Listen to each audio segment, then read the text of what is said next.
지난해 10월 경주에서 열린 에이펙 정상회의. 시진핑 중국 국가주석을 비롯한 21개 회원국 대표와 젠슨 황 엔비디아 CEO 등 귀빈 400여 명이 참석한 환영 만찬의 사회자는 군 복무 중인 한류 스타 차은우 씨였습니다. 배우 차은우라고 합니다. 제가 진행자로서 이 자리에 서게 될 거라고는 전혀 상상하지 못했습니다. 환한 미소와 유창한 영어로 국가적 행사를 매끄럽게 진행해 내외신의 찬사를 받았습니다. 하지만 그로부터 석 달 뒤 수백억 원을 탈세했다는 탈세 혐의가 적발돼 차 씨가 국세청으로부터 거액의 세금을 추징받았다는 사실이 알려졌습니다. 200억 원대 탈세 의혹에 추징 규모는 200여억 원. 연예인 탈세 추징금으로 역대 최대 수준이었습니다. 주로 대기업 조사를 담당하는 서울지방국세청 조사 4국이 투입됐다는 점 때문에 탈세 규모와 혐의가 가볍지 않다는 해석이 나왔습니다. 이미 상당한 혐의점을 포착하고 들어갔다고 보시면 되고, 단순히 이제 세무회계상의 착오가 아니고 적극적인 탈세 혐의를 포착하고 들어갔다는 시그널로 보시면 됩니다. 의혹이 커지면서 차 씨는 SNS를 통해 깊이 반성한다고 사과하면서도 국세청 결정을 인정할 수 없다며 대형 로펌을 선임해 과세전 적부심사를 청구하고 그 결과를 기다리고 있습니다. 차 씨는 소속사로부터 정산금을 받을 때 차 씨 개인이 아닌 1인 기획사 명의로 받으면서 세금을 탈루한 것으로 알려졌습니다. 그 1인 기획사가 있던 곳으로 가봤습니다.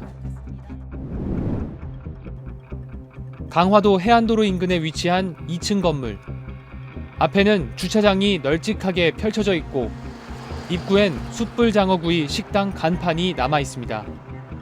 현재 건물 내부는 모두 비어 있지만 불과 몇 달 전까지 차은우 씨의 가족들이 운영하던 식당입니다. 차은우 씨가 직접 이 식당을 찾은 사진을 SNS에 올려 화제가 되기도 했습니다. 언제 한번 보니까 연예인이 뭐 단골로 오는 뭐 장아찌 해갖고 이렇게 크게 이렇게 뭐를 붙여놨더라고. 리모델링 한다고 해서 철거한 지는 한 6개월쯤 된 것 같은데. 그냥 식당이었을 뿐 그 어디에서도 연예 매니지먼트 기획사의 흔적을 볼 수 없지만 이곳이 차 씨 1인 기획사의 본점으로 등록돼 있었습니다.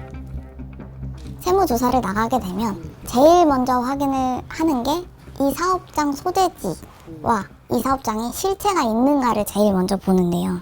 이게 실제 회사가 맞냐고 볼 수 있냐는 거죠. 지난 2019년 설립된 주식회사 차스갤러리. 차 씨가 지분 100%를 보유하고 있었습니다. 이 법인 대표는 차 씨의 어머니였고 차 씨와 동생이 사내 이사해 아버지는 감사로 이름을 올린 전형적인 가족법인입니다. 차은우 씨와 같은 고소득자가 소속사로부터 개인 명의로 수익을 정산받았을 경우 소득세는 지방세를 포함해 최대 49.5%, 반면 1인 회사, 즉 법인 명의로 정산받으면 수익 규모에 따라 22에서 최대 27.5%의 법인세만 내면 됩니다. 대표적인 한류 스타인 차 씨는 연간 수입만 수백억 원에 달할 걸로 추정되는 만큼 세율이 20%포인트 이상 낮아진다는 건 1년 세금만 수십억 원가량 줄어든다는 걸 의미합니다. 여기에 수익금을 법인 유보금으로 쌓아놓거나 연예인의 활동 경비, 직원으로 등록된 가족급여 등의 명목으로 처리하면 세금 부담을 더욱 낮출 수 있습니다. 그 1인 기획사, 회사의 비용으로 계속 차감을 해나간다면 그 법인의 경우에도 훨씬 더 낮은 과세소득이 만들어지게 되고 그 과정에서 세금을 납부할 금액도 적어지면서 이렇게 1인 회사를 통해 수익을 정산받는 것 자체가 불법은 아닙니다. 하지만 그 회사가 실질적인 연예기획사 업무를 하지 않는 페이퍼 컴퍼니에 불과했다면 세율이 높은 소득세 대신 낮은 법인세를 내기 위한 것으로 결국 소득세를 탈루한 걸로 봐야 한다는 게 국세청의 판단입니다. 국세청이 볼 때는 그 연예인이 연예 활동을 해서 벌어들인 출연료의 정산은 사실 연예인에게 귀속되는 것이 맞습니다. 다만 1인 기획사가 연예인을 관리를 하는 데 있어서 어떤 역할을 했다면 그 역할과 기능에 맞는 정도만 소득이 배분돼야 되는 것이 맞다고 생각합니다.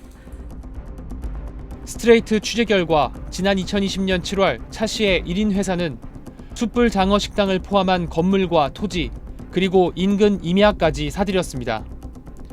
총 면적 15,000제곱미터, 약 4,500평 규모로 매입 금액은 17억 5천만 원이었고 이 중 8억 원은 법인 명의로 받은 대출이었습니다. 이 법인은 지난해 2월에도 식당 바로 앞 토지도 법인 명의로 11억 원에 구입했습니다. 축구장 3개 넓이에 달하는 부동산을 구입했지만 연예기획사로서 어떤 활동을 했는지는 불분명합니다. 사실은 이번에 리모델링 한다고 해서 기대를 했었거든요. 낙수 효과가 있는 거죠. 주차장 만들면서 저기 이제 막 공사 시작하려고 뜯고 나서 이게 이제 터진 거죠. 차스 갤러리는 지난 2024년 9월 법인명을 D&E로 바꾸고 법인 형태도 유한책임회사로 변경했습니다. 유한책임회사는 주식회사와 달리 외부 공시를 할 의무가 없어 또 다른 부동산 투자를 했는지 비용 처리는 제대로 이루어졌는지 확인하기 어렵게 됐습니다. 스트레이트는 차씨 가족법인의 실제 연예기획사 업무 수행 여부, 부동산 매입 경위 등을 묻기 위해 법인 등기상 업무 집행자를 찾아가 봤지만 만날 수 없었습니다. 차은우 씨의 원 소속사 판타지오 측은 차 씨의 모친이 연예 활동을 지원하기 위해 매니지먼트 업무 등을 수행해 왔다면서 이를 뒷받침하는 증빙들을 토대로 적법한 판단을 받기 위한 절차를 진행 중이라고 밝혔습니다.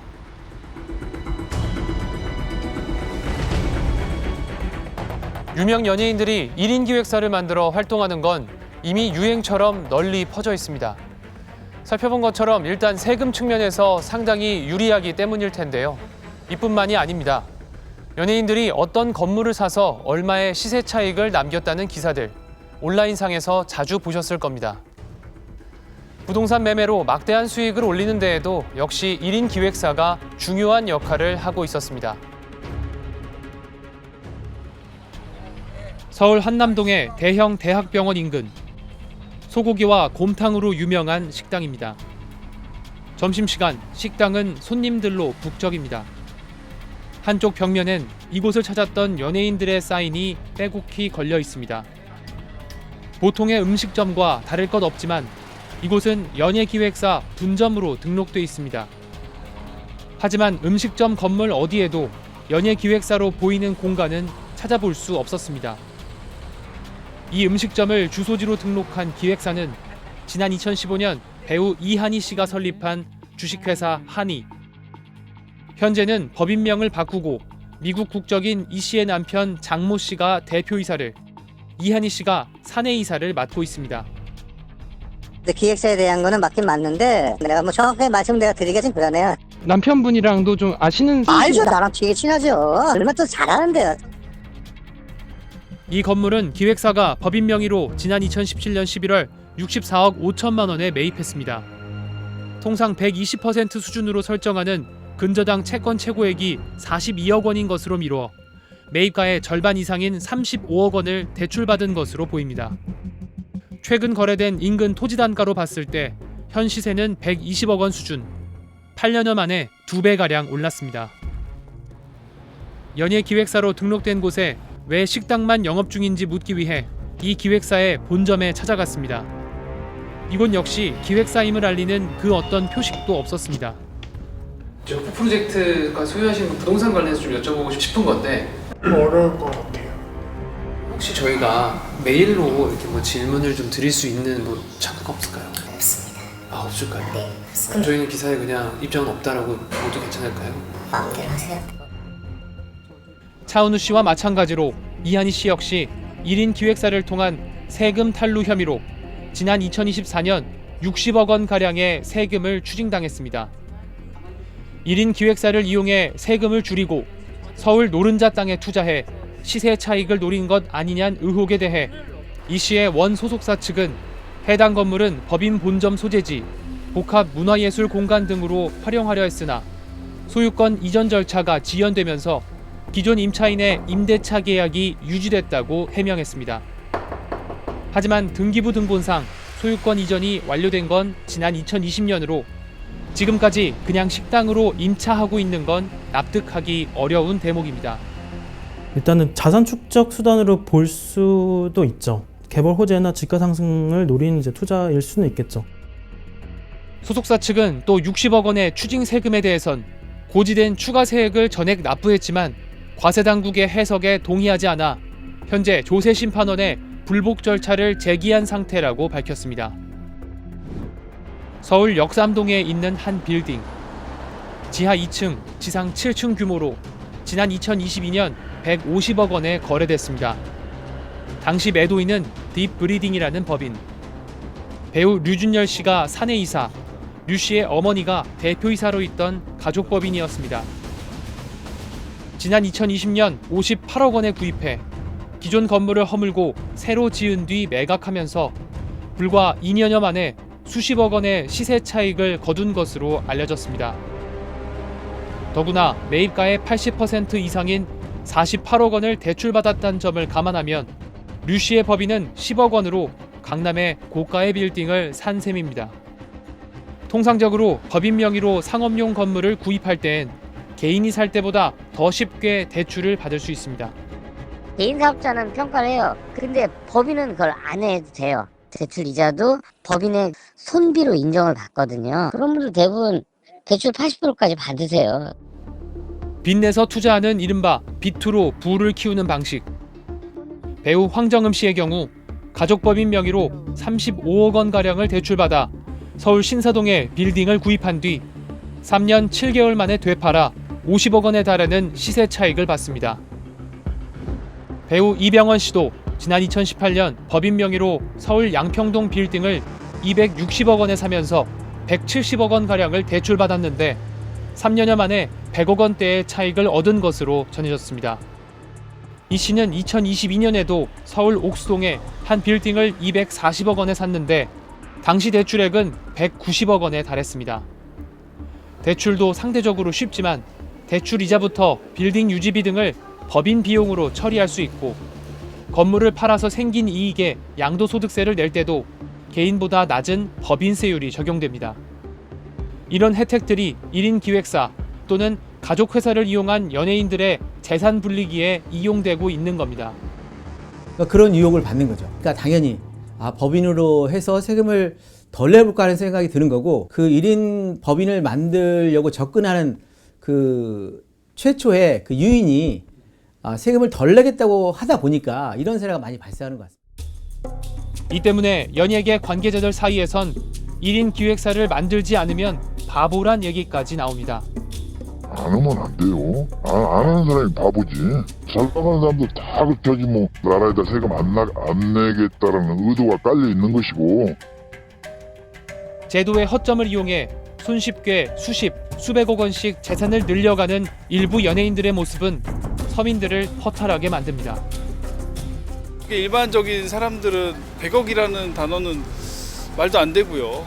그냥 딴 세상 같아요. 저기 일론 머스크 같은 딴 세상 사람 같습니다.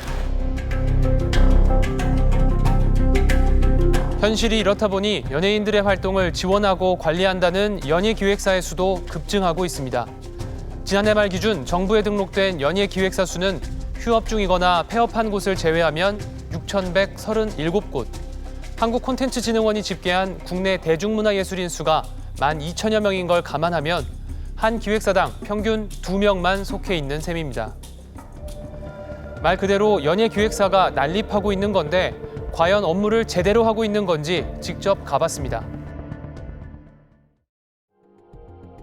지난해 8월 기준 정부의 대중문화예술기획업으로 등록한 연예기획사 중 정상 영업을 하고 있다는 5,700곳을 지도에 표기해봤습니다. 서울을 중심으로 대다수가 밀집해 있지만 산간 지역과 해안가 그리고 인구가 많지 않은 도서지역 가릴 것 없이 곳곳에 등록돼 있습니다. 서울 강남구의 경우 전체의 30%에 달하는 1,760개의 기획사가 거의 한 건물 건너 한 건물에 자리 잡고 있습니다. 기획사 29곳의 주소지로 등록돼 있는 강남구의 한 빌딩. 병원과 약국, 음식점 등이 있는 상가와 오피스텔로 구성된 22층 건물인데 연예기획사는 찾을 수 없었습니다. 이 건물에 기획사가 있어요? 연예인 기획사 이런 거? 29개 정도의 연예인 기획사가 등록된 건물이길래 와봤는데 기획사 24곳이 주소지로 등록된 주변의 다른 빌딩도 확인해봤습니다. 개별 사무실이 아닌 공유 오피스 형태였는데 실제 기획사들이 입주해 사용하는지는 알 수가 없었습니다. 기획사로 등록된 주소지가 여기로 24곳이 더 있어서 저희가 뭐 공무원 같은 거 받지 않으면 직원이 아, 그래요? 몇 호실이나 이런 게 안 나와 있어서 한번 여쭤보러 왔거든요. 혹시 연 같은 건 안 내요? 또 다른 오피스텔. 이 오피스텔 사무실을 주소지로 등록한 기획사가 여럿이지만 실제로는 비어 있거나 등록된 대표자가 아닌 다른 사람이 거주하고 있었습니다. 일본인이 사는요? 대표는 씨가 계셔야 되는데 서울 압구정동으로 등록한 기획사들 여러 곳을 찾아가 봤지만 해당 주소지에 없는 곳이 많았습니다. 혹시 이 건물에 네이션이라는 회사가 있나요? 없어요. 컴퍼니라고 있습니까? 근데 저 처음 듣는. 주소지만 등록한 채 실제로는 사무실도 없이 연예기획사 업무는 하지 않는 페이퍼 컴퍼니일 가능성이 높아 보이는데 페이퍼 컴퍼니가 맞다면 세금 탈루나 부동산 투자 목적일 가능성 역시 높아집니다. 하지만 이들에 대한 실태 조사는 전혀 이뤄지지 않고 있습니다. 정부는 문화연예사업 활성화를 위해 지난 2018년 4년 이상 관련 업종에 종사해야 한다는 연예기획사 등록 요건을 2년 이상으로 완화하고 종사 경력이 없더라도 40시간의 지정교육 이수로 대체할 수 있도록 했습니다. 등록 신청서엔 인적사항과 사무소 주소지 정도만 작성하면 그만이었습니다. 실제로 연예기획 업무를 하고 있는지, 소속 연예인은 누구이고 직원은 얼마나 있는지 등은 적을 필요가 없다 보니 주무부처는 기본 실태조차 파악하지 못하고 있습니다. 실질 행위를 하고 있느냐 아니면 혹은 종사자 그러니까 소속 종사자 직원이 뭐 1인 이상에서 몇 명까지 돼 있냐 이런 부분들이 등록 요건이 아니다 보니까 기본적인 현황 부분이 일단 집계가 잘 안 되고 있는 부분은 사실입니다. 실제로 차은우, 이한희, 류준열, 황정음 씨 등이 정식으로 대중문화 예술기획업체로 등록한 건 자신들의 1인 기획사를 설립하고 적게는 3년, 길게는 13년이 지난 뒤였습니다. 지정교육을 이수하지 않은 업체가 10에서 40%가량 됐지만 과태료가 부과된 적도 없고 등록 취소나 영업정지 처분을 받은 곳도 없었습니다. 국세청은 실질적인 연예인 지원 활동이 없다면 1인 기획사를 법인으로 인정하기 어렵다는 입장입니다. 연예인의 활동은 연예인 그 자체만 할 수 있습니다. 다른 어떤 누구도 대체할 수 없습니다. 법인이 대체해 줄 수 없습니다. 최근 5년간 매년 20개 안팎의 연예기획사를 조사해 39억 원에서 최대 300억 원가량의 세금을 추징했지만 탈세, 부동산 투자 목적의 1인 기획사를 모두 적발해내는 건 현실적으로 불가능합니다. 이렇다 보니 각종 탈법과 편법이 난무한다는 게 업계 관계자의 말입니다. 제대로 신고하는 가수나 연예인 100명이 한 명도 없을 거예요. 보통 다 법인이라 할지라도 가족 관련 다 자기 부인, 동생 막 이런 식으로 이렇게 주주가 돼 있을 거예요. 어디나. 최근엔 고수익을 올리는 유튜버들까지 1인 회사를 세워 탈세하는 사례가 속출하고 있습니다. 사업 목적에 부합하게 사업을 하고 있는 것인지, 그리고 사업의 주체로서 활동하고 있는지, 그리고 그러한 이익들이 특수관계자에게 불법, 편법적으로 분여되고 있는 것은 아닌지까지도 세법 규정을 조금 더 명확하게 만들어. 개인이 아닌 법인, 즉 회사에 세금은 물론 각종 비용 처리 혜택을 주는 이유는 경제 활동을 촉진해 투자와 고용을 늘리도록 유도하기 위해서입니다. 이런 법의 취지가 더 이상 특정 개인의 재산 불리기에 악용되는 일이 없도록 연예기획사 설립 요건은 물론 운영 실태에 대한 관리 감독 제도를 근본적으로 개선해야 한다는 주장이 힘을 얻고 있습니다. 이기심을 가진 사람이 행동할 수밖에 없는 그런 구조를 만들어 놓고 그 사람을 개인적으로 비난하는 방향보다는 처음부터 그 소득을 법인의 소득으로 보지 않고 개인의 소득으로 봐서 소득세제를 적용을 한다면 그런 불공평을 제거할 수 있지 않을까.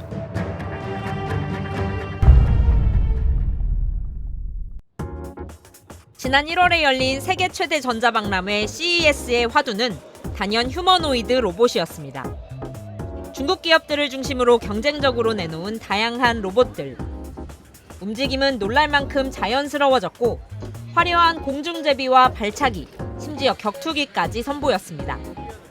그런데 이 가운데서도 모두의 눈길을 사로잡은 건 지난 2021년 현대자동차 그룹이 인수한 보스턴 다이내믹스의 휴머노이드 로봇 아틀라스였습니다. 56개의 관절을 바탕으로 360도 회전하는 등 사람보다 더 넓은 가동 범위에 물건을 50kg까지 들어옮길 수 있는 압도적인 피지컬은 단순히 보여주기식이 아닌 당장 산업 현장에서 활용할 수 있을 정도란 찬사가 쏟아졌습니다. 더 이상 이제 아틀라스는 유튜브용이 아니다. 정말 실제 제조 공정이나 물류 공정에 투입할 수 있는 그런 기술을 개발할 거고 실제로 그런 기술들을 보여줄 수 있다라는. 실제 현대차는 이 자리에서 AI 선두주자 중 하나인 구글 딥마인드와 손잡고 아틀라스의 연간 3만 대 생산 체계를 갖춰 2028년부터 미국의 현대자동차 생산 공정에 투입하겠다는 청사진까지 공개했습니다. By 2028, the Atlas global rollout begins within our SDF network. Atlas will start to perform high-precision sequencing tasks. By 2030, robots will handle complex assembly. 앞서 미국 휴머노이드 로봇 피규어가 BMW와 업무 협약을 맺고 생산 공정에 시범적으로 투입되긴 했지만 휴머노이드 로봇 양산 규모와 투입 시점 등을 이렇게 구체적으로 특정해 발표한 건 현대자동차가 처음이었습니다. 시장의 반응은 뜨거웠습니다. 솔직히 말씀드리면 2021년 이후로 저는 현대차 주가가 그렇게 세게 올라갈 거야라는 비슷한 정도의 감정도 든 적이 없어요.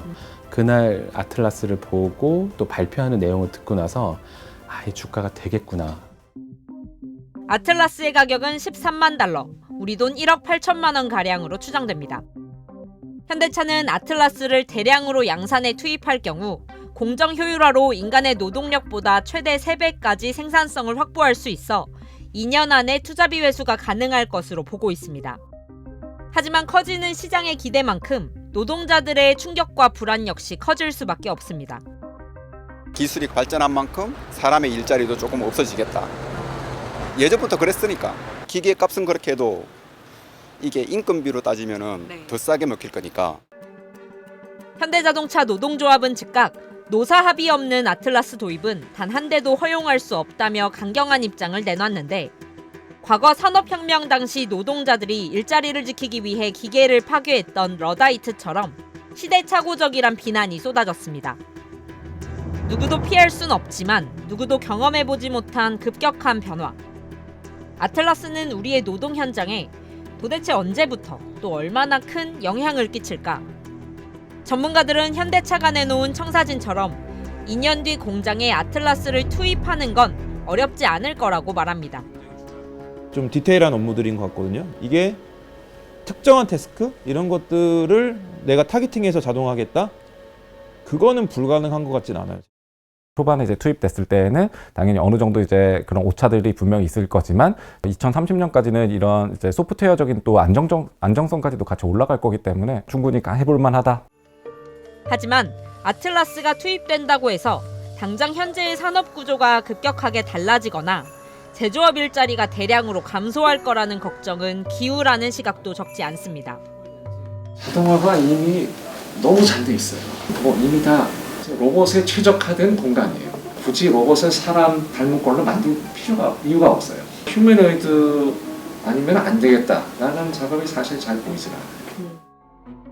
현재 자동차 공정은 자동차 외판을 만드는 프레스, 외판을 용접해 뼈대를 만드는 차체, 색상을 입히는 도장, 자동차를 완성차로 조립하는 의장, 정상 작동하는지 검사하는 검수, 이렇게 5개의 단계로 나뉩니다.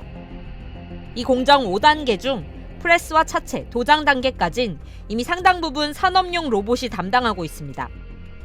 따라서 현재 인간이 하고 있는 작업에 아틀라스를 투입하는 게 과연 투자 비용 대비 효용이 있을지 따져볼 시간이 필요하다는 겁니다. 투입은 할 수 있어요. 아무리 부족한 기술이라도. 근데 이게 진짜로 쓴 사람들이 만족을 했는지, 기술적 완성도가 올라왔는지, 이거는 기술 공개가 안 돼 있잖아요. 휴머노이드 로봇이 생산 효율성에 기여를 할 수 있고 ROI, 투자 수익률이 얼마나 나올 수 있는지 그런 데이터들이 좀 나와야지만 앞으로 한 3년에서 5년간 아마 그런 데이터 구축이 먼저 좀 이루어져야 되지 않을까. 또 미국처럼 자본력을 갖춘 거대 기업이 많지 않은 우리나라에서 대당 2억 원 가까운 아틀라스를 투입해 생산성을 맞출 수 있는 곳은 많지 않다는 분석도 나오고 있습니다. 1억 8천이라는 인건비가 효용성이 있어야 하는 게 되는 거거든요. 미국 제조업 공장에서 미국 근로자를 대체한다. 그거는 그럴 수 있을 것 같아요. 한국 시장에 그게 맞는가? 라고 하면 거기서 큰 물음표가 쳐지는 거죠. 다만 미국 공장에 투입돼 학습 데이터를 쌓아가면서 아틀라스가 더 고도화될 것이고 아틀라스의 생산 단가 역시 점차 낮아질 가능성이 있습니다. 가격이 낮아지면 국내 도입 시점이 지금의 예상보다 앞당겨질 수 있다는 게 노조가 우려하는 부분입니다. 3만 대, 5만 대 이렇게 대량 생산체가 들어간다면 로봇 한 대당 들어간 비용은 한 4천만 원 이하로 들어질 거라 보고 있습니다. 해외 공장에 시범적으로 이렇게 이제 투입을 해서 그에 따른 어떤 손익 계산을 하겠죠. 그 다음에 국내 공장의 투입 시점은 불명확하지만 아마 그렇게 긴 시간이 걸리지 않을 거다. 현재 현대차를 비롯한 대기업의 노사 단협 대부분은 신기술 도입, 자동화 등에 대해 노조와 협의하도록 돼 있습니다. 하지만 아틀라스가 대폭 낮아진 가격으로 우리나라 산업 현장에 본격 투입될 경우 노조의 보호를 받지 못하는 비정규직과 하청업체 등 약한 고리부터 타격을 입게 될 가능성이 높습니다. 현대차는 아틀라스를 공개하면서 2028년부터 미국 공장에서 부품을 차량 생산 순서에 맞춰 공급하는 서열 작업에 투입하고 2030년부터는 조립 공정까지 투입하겠다고 밝혔습니다.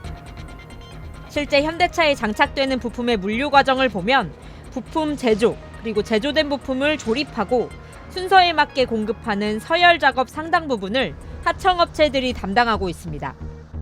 노동조합이 기술 혁신을 거부하고 시대적 흐름을 거스른 것처럼 비판을 하고 있는데 사무조합을 넘어서 같이 노동하고 있는 자동차 산업에 근무하고 있는 선명만의 문제고 현대차는 아틀라스의 국내 공장 투입과 관련해선 아무것도 정해진 게 없다고 밝혔습니다. AI와 결합한 휴머노이드 로봇이 거스를 수 없는 시대적 흐름인 건 분명해 보입니다. 관련 시장은 빠르게 성장해 2035년엔 380억 달러, 우리 돈 56조 원 규모에 이를 거란 전망인데요. 우리 정부 역시 미국, 중국과 함께 3대 강국을 목표로 하고 있습니다.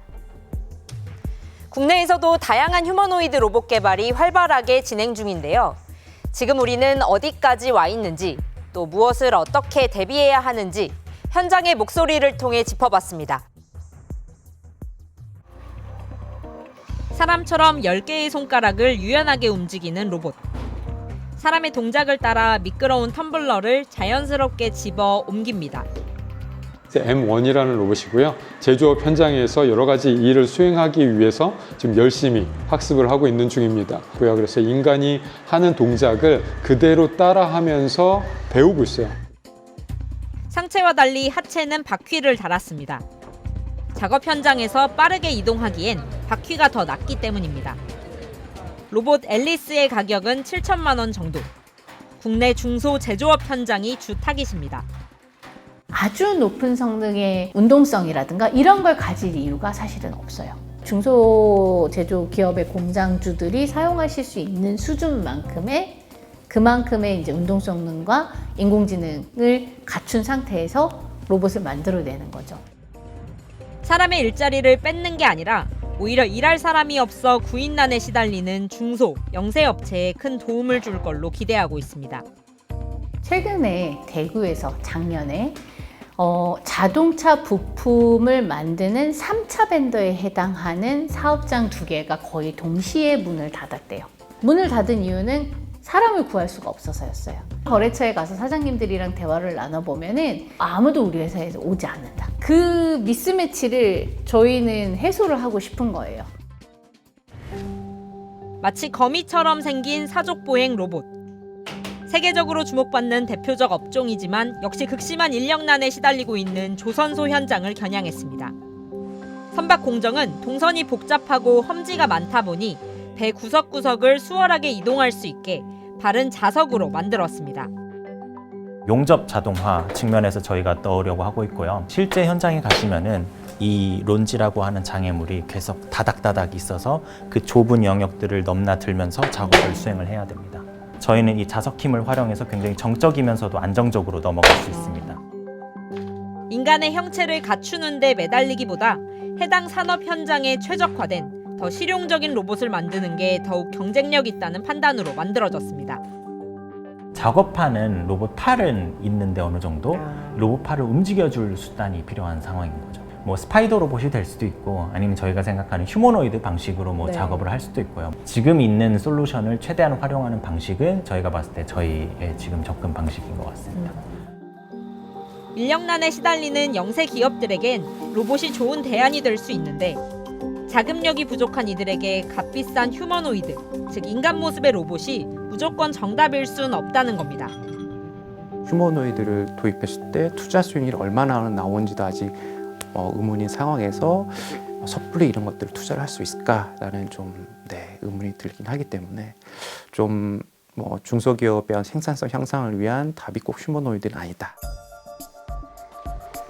국내에서 처음으로 두 발로 걷는 휴머노이드 로봇 휴보를 개발한 카이스트 연구센터. 걷고 뛰는 건 물론 문워크나 오리걸음까지 다양한 보행 능력을 갖추고 있습니다. 그냥 사람 걷는 정도 속도로 지금 걷고 있는 거고 저희가 빨리 달릴 때는 초속으로 일단은 3.5m/s까지는 달려봤습니다. 휴머노이드 로봇의 핵심인 구동장치 등 대부분의 기술을 자체 개발했습니다. 휴머노이드에서 가장 중요한 부품 중에 하나인 그 구동기, 특히 이제 액추에이터 그리고 감속기 이런 것들을 이제 저희 기술로 직접 만들었고요. 컴퓨터나 뭐 센서들 빼면은 다 이제 저희 카이스트 기술로 만들어진 로봇이라고 보시면 됩니다.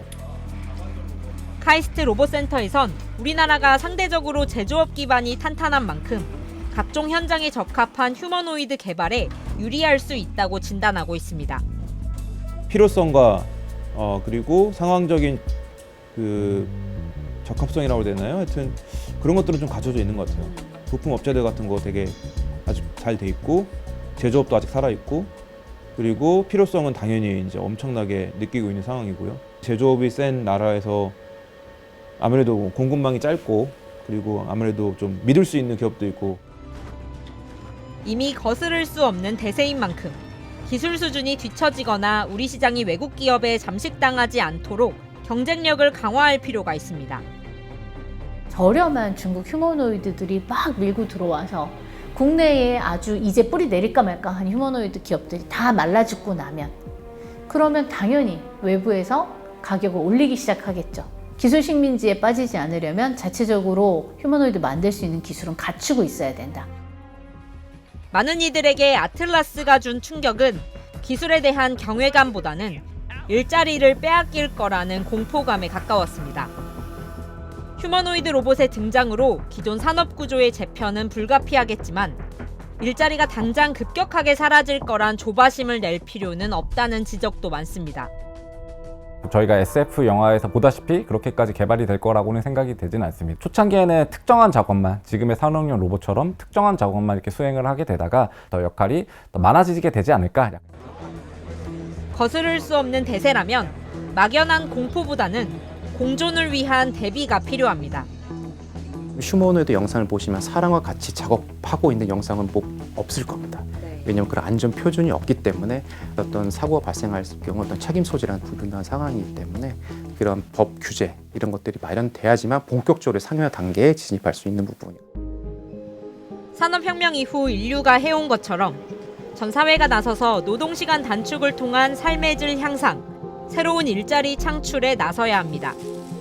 그리고 새로운 산업구조 속에서 도태되는 이들이 없도록 더 촘촘한 사회 안전망을 마련하는 데에도 힘써야 할 시점입니다.